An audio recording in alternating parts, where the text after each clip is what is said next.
Bem-vindo ao segundo episódio da trilogia Aprender Depois dos 40. Hoje eu vou falar sobre a habilidade que faz algumas pessoas aprenderem mais rápido do que outras.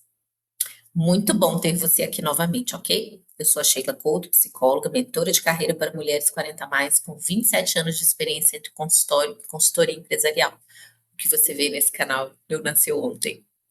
Hoje, então, vamos falar dessa habilidade extremamente importante para quem quer se reinventar profissionalmente, que é qual é a habilidade? A capacidade de aprender a aprender.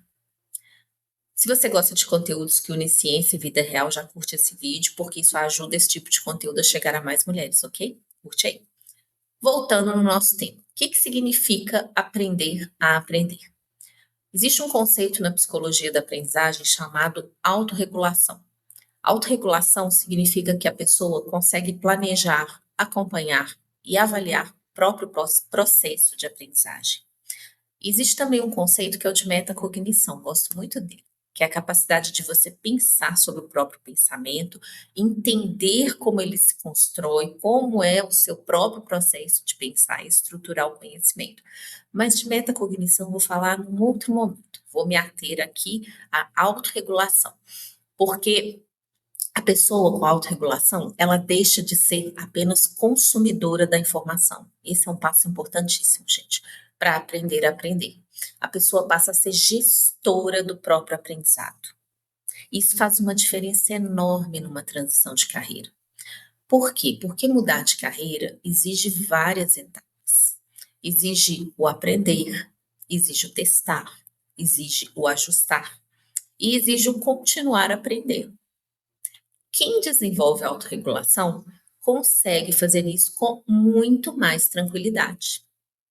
Eu vou te falar agora sobre as 4 dimensões do aprendizado, aonde você precisa aplicar essa autorregulação. Quando nós observamos pessoas que aprendem bem ao longo da vida, percebemos que essas 4 dimensões estão envolvidas. A primeira dimensão é cognitiva, ou seja, tem a ver com as estratégias de estudo. O que são essas estratégias? Fazer anotações, resumir ideias, organizar conceitos. Isso ajuda o cérebro a consolidar conhecimento. E cada pessoa tem uma estratégia que funciona melhor. Então, você precisa reconhecer que estratégias funcionam melhor para você e aplicá-las. Aí você vai estar em dia com a dimensão cognitiva. A segunda dimensão é motivacional.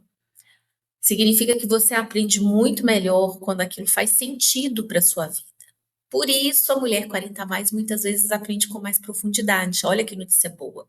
Porque, gente, nessa idade 40, 50, a gente não estuda mais por obrigação. Ninguém estuda agora para passar de ano, tirar nota 10, sei lá, essas coisas. A gente estuda para a gente reconstruir a nossa história profissional, para a gente se atualizar. A gente estuda porque faz sentido. E isso também, quando você entende, descobre, abraça, que faz sentido você estar em dia com essa dimensão motivacional, ok? A terceira dimensão é emocional, porque aprender algo novo também ativa a insegurança. Será que eu vou dar conta? Nossa, isso não entra na minha cabeça, gente, como é que eu vou fazer? Então, ativa dúvidas, ativa comparações, ativa essa insegurança, medo de não dar conta. Ativa um monte dessas coisas. Olha, a notícia boa é que isso é natural, aprender dói, tá bom? A neurociência fala, o cérebro da gente, se fosse pelo cérebro, ele diria assim: mexe com isso não, fica quietinha. Por quê? Porque ele vai ter trabalho para assimilar aquele conhecimento novo. Então, por isso que quando a gente aprende bem, quando a gente aprende a aprender, a gente também aprende a lidar com essas emoções, porque você vai se disciplinando através das suas estratégias, daquilo que vai funcionando para você, a não fugir desse desconforto, sabe? A enfrentar e a superar. E aí, opa, entendi, assimilei, caiu a ficha, entendeu? E isso vai melhorando a sua autorregulação e regulando essas emoções. Você vai se sentindo mais segura, opa, dou conta, tô conseguindo, tô avançando passo a passo, mas tá dando certo, entendeu? Então vamos para a quarta dimensão, que é social. Nós aprendemos muito através de conversas, troca de experiências, mentoria, comunidades. Aprender sozinha é possível, mas aprender junto costuma ser muito mais rápido.